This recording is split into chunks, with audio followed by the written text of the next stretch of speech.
Hi மக்களே, welcome to swap street. இன்றைக்கி நம்ம வாங்க ஒரு சைடு பஃப் எடுத்து மீடியம் ஹேர் இருக்கிறவங்க எப்படி வந்து ஒரு பன் போடலான்றதை நம்ம பார்க்கலாம். இப்போ வந்து ஃபெஸ்டிவல் டைம் வந்திருக்கு இல்லையா? ஸோ இது வந்து ரொம்ப லேட்டாக இருந்தாலும் உங்களுக்கு வந்து யூஸ்ஃபுல்லாக இருக்கும்னு நினைக்கிறேன். இப்போ பாருங்கள், அழகாக வந்து சைடு பஃப் எடுத்து நம்ம வந்து அழகாக ஒரு பன் போட்டு அதில் பூ வச்சுருக்கோம். ரொம்ப அழகாக இருக்கும் இந்த சைட் பஃப்.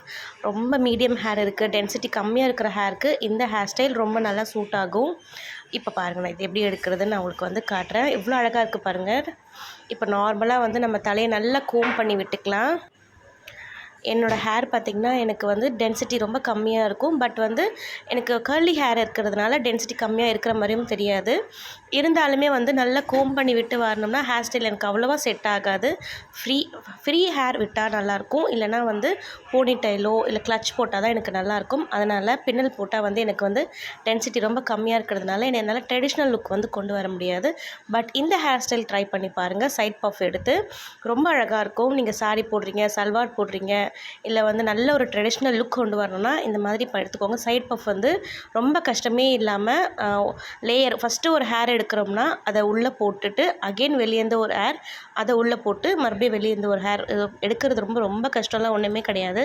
பார்த்திங்கன்னா எவ்வளோ ஈஸியாக நம்ம எடுத்திருக்கோம். சைடில் வந்து ஃபஸ்ட்டு ஒரே ஒரு பஞ்ச் ஆஃப் ஹேர் எடுத்துட்டு அதை உள்ளே போட்டு மறுபடியும் அதே ஈக்குவலாக ஹேர் எடுத்து அகெயின் அதை உள்ளே ட்விஸ்ட் பண்ணி கொண்டு வந்தீங்கன்னா உங்களுக்கு வந்து சைட் பஃப் கிடச்சிரும்.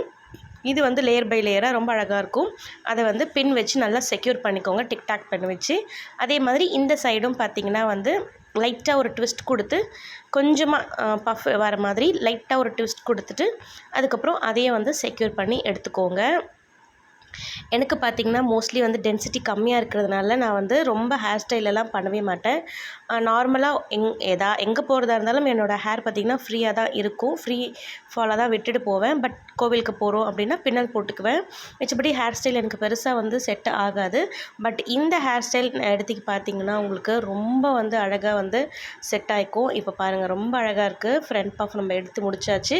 நல்லா வந்து அந்த டிக்டாக் பெண்ணை வச்சு செக்யூர் பண்ணிக்கோங்க, லூஸாக இல்லாத மாதிரி. இப்போ நார்மலாக ஒரு பன் போட்டு நல்லா மடித்து வந்து கட்டிக்கோங்க. அவ்வளோதான், முடிஞ்சிருச்சு. அழகாக ஒரு போனி டைல் போட்டு மடித்து ஒரு நார்மல் பன் போடுவோம் பார்த்திங்களா, வீட்டில் கொண்டை போடுற மாதிரி போட்டு விட்டுட்டிங்கன்னா அதுக்கப்புறம் நம்ம வந்து அதில் வந்து பூ வச்சுக்கலாம். இப்போ நான் உங்களுக்கு பூ வச்சு காட்டுறேன் பாருங்கள். நார்மலாக இருக்குது. என்னோடய ஹேர் உங்களுக்கு பார்த்திங்கன்னா தெரியும், ரொம்ப டென்சிட்டி வந்து கம்மியாக தான் இருக்குது. இருந்தாலும் நம்மளாக வந்து இந்த மாதிரிலாம் ஹேர் ஸ்டைல் பண்ணிக்க முடியும். அவ்வளோதான். இப்போ பார்த்திங்கன்னா உங்களுக்கு தெரியும் எவ்வளோ அழகாக வந்து நல்லா அழகாக க்யூட்டாக நல்லா பார்க்குறதுக்கு வந்து நிறைய ஹேர் இருக்கிற மாதிரியும் அண்ட் பார்க்கும்போதே வந்து நீட்டாக இருக்குது பாருங்கள். ரொம்ப வந்து மெஸ்ஸியாக இல்லாமல். அவ்வளோதான், நீங்களும் வந்து ட்ரை பண்ணி பாருங்கள். இப்போ வந்து நமக்கு இந்த மாதிரி பண்ணிட்டோமா, அடுத்து என்ன பண்ணலான்றது நான் உங்களுக்கு காட்டுறேன். கொண்டை வேண்டான்னு ஃபீல் பண்ணுறவங்க, கொண்டை போட்டால் கொஞ்சம் வந்து ஏஜ்டாக இருக்க மாதிரி ஃபீல் பண்ணுறவங்க, இல்லை கொண்டை வந்து செட் ஆகாதுன்னு நினைக்கிறவங்க இப்போது இந்த மாதிரியுமே நம்ம விட்டுடலாம். இப்போ நம்ம ட்விஸ்ட் எடுத்து இப்போ நம்ம விட்டுறோம் பாருங்கள். இப்படி போட்டாவே உங்களுக்கு நல்லாயிருக்கும். ஆனால் இப்போ நம்ம வந்து பூ வச்சு நான் உங்களுக்கு காட்டுறேன். இப்போ பாருங்கள், இந்த மாதிரி ஹேரை நல்லா கோம் பண்ணி விட்டுட்டு பூவை வந்து உள்ளே விட்டு நம்ம எடுத்து லூஸாக போட்டிங்கன்னா ரொம்ப வந்து நல்லா இருக்காது. லூஸாக போடாமல் கொஞ்சம் டைட்டாக வந்து பூவை சுற்றி விட்டிங்கன்னா உங்களுக்கு கரெக்டாக இருக்கும், ஈவனாக இருக்கும். இந்த ஸ்டைல் பார்த்திங்கன்னா உங்களுக்கு வந்து சுடிதார் போடுறதுக்கும் நல்லாயிருக்கும் அண்ட் வந்து சாரீக்கும் நல்லாயிருக்கும். ரொம்ப பர்ஃபெக்டாக இருக்கும். நீங்கள் வந்து நமக்கு ஹேர் டென்சிட்டி இல்லை, நம்மளால் ஹேர் ஸ்டைல் பண்ணிக்க முடியாதுன்னு நினைக்கிறவங்க இந்த மாதிரி ட்ரை பண்ணி பாருங்கள். ரொம்ப நல்லா இருக்குது பாருங்கள். பார்க்கும்போதே ஹேர் நல்லா அடர்த்தியாக தெரியுது, ரொம்ப நல்லாயிருக்கும். பூவும் வந்து நல்லா கரெக்டாக 2 லேயர் கொடுத்துருக்கிறதுனால உங்களுக்கு வந்து கம்ஃபர்ட்டாக இருக்கும். ரொம்ப டைட்டாகவும் இல்லாமல் ரொம்ப லூஸாகவும் இல்லாமல். கண்டிப்பாக ட்ரை பண்ணி பாருங்கள். பார்க்கவே அழகாக இருக்கும். வெளியே போகும்போது டீசெண்ட் லுக்காகவும் இருக்கும். சைட் பஃப் வந்து உங்களுக்கு அழகாக வந்திருக்கு, எந்த கஷ்டமுமே இல்லை. ட்ரை பண்ணி பார்த்துட்டு எனக்கு எப்படி இருக்குதுன்னு சொல்லுங்கள். அண்ட் இன்னொரு ஹேக் ஒன்று இதில் நான் உங்களுக்கு சொல்லிக் கொடுக்குறேன். இப்போ நம்ம வந்து ஹேர் டென்சிட்டி கம்மியாக இருக்குது, உங்களுக்கு வந்து உள்ளே வந்து ஸ்கேல்பெல்லாம் தெரியுது அப்படின்னிங்கன்னா இப்போ நான் உங்களுக்கு ஒரு ஹேக் ஒன்று சொல்கிறேன். இப்போ பாருங்கள், இங்கே வந்து நம்ம லைன் எடுத்திருக்கோம் இல்லையா, பார்ட்டிஷன் எடுத்திருக்கோம். ஸோ அந்த இடம் வந்து நமக்கு வந்து வந்து ஸ்கேல்ப் தெரிகிற மாதிரி இருக்குது. அதுக்கு நம்ம என்ன பண்ண போகிறோம்னா, இப்போ நிறைய அதுக்கு வந்து பேசிக் பவுடர்ஸ்லாம் வந்துருச்சு. இருந்தாலும் அந்த மாதிரி பவுடர்ஸ் இல்லைன்னும் போது நான் வந்து ஐப்ரோ பேலட் எடுக்கிறேன். நான் வந்து பழைய பேலட் தான் எடுக்கிறேன்.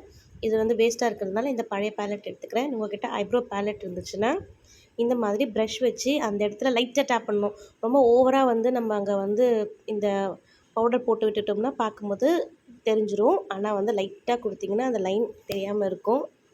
இப்போ பாருங்கள் நான் போட்டிருக்கேன் பார்த்தீங்களா? அவ்வளோதான், ரெடி ஆயாச்சு.